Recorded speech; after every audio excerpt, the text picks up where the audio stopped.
it's kind of like a dream.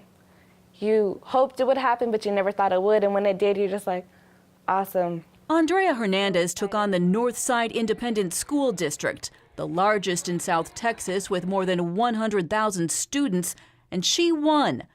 At issue, this tracking device, also known as a school ID badge. Its tiny batteries emit radio waves that allow a school to locate a student's exact location at any point in the day. It's not just knowing a schedule of a student, which may or may not hold true for that day, but it's actually knowing physically where that child is. But for Hernandez, the badge meant a violation of her faith, lining up with what she read in Revelation about the mark of the beast. You couldn't be in the school without having the chip, and you couldn't buy lunch, you couldn't vote for homecoming, you couldn't do all the stuff that a normal student would do unless you had this tracking chip.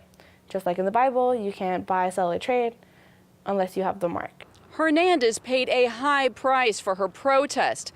When it became clear that she would not wear the RFID badge, her magnet high school expelled her.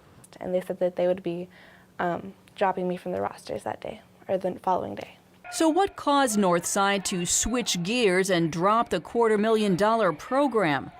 Spokesman Gonzalez said it came down to money.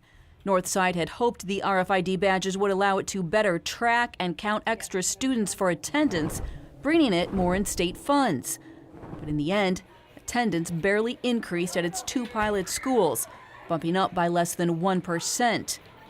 What happened in San Antonio may slow down the movement to put RFID technology in schools across the country. That's good news for privacy advocates and for Hernandez, who is back and ready to enjoy school. RFID being gone is a huge weight lifted off my shoulders.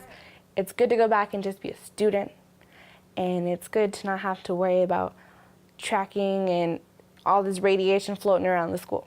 Reporting in San Antonio, Heather Sells, CBN News.